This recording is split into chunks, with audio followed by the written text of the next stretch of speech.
রাজকুমারী তার পোশাক খুলে দুধ ভরা বাথটাবে গোসল করতেন, যাতে তিনি চিরসবুজ এবং সুন্দর থাকেন। এরপর সেই দুধ তিনি গরিবদের মধ্যে বিতরণ করতেন। লোকেদের সামনে তিনি দয়ালু এবং সৎ মনে হতে চেয়েছিলেন, কিন্তু এটি ছিল তার চালাকি। প্রতি রাতে রাজকুমারী পাখির হৃদয় খেতেন, যাতে তার যৌবন এবং সৌন্দর্য চিরস্থায়ী থাকে।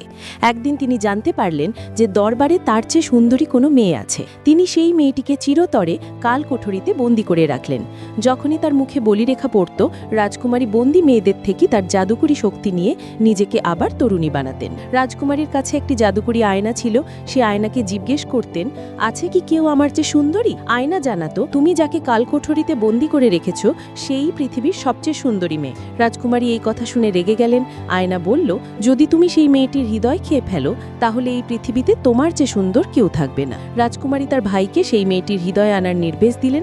লোকটি মেয়ের কাছে গেল এবং বলল, আমাকে মাফ করে দিও, আমার তোমার হৃদয় চাই। যখন সে হৃদয় বের করতে যাচ্ছিল, মেয়েটি হঠাৎ তাকে ধাক্কা মারল এবং তাকেই কালকোঠরিতে বন্দি করে পালালো। কিন্তু কালকোঠরি থেকে পালানো এত সহজ ছিল না। পার্ট 2 দেখতে চাইলে ভিডিওটি লাইক করুন, আমরা বুঝে নেব।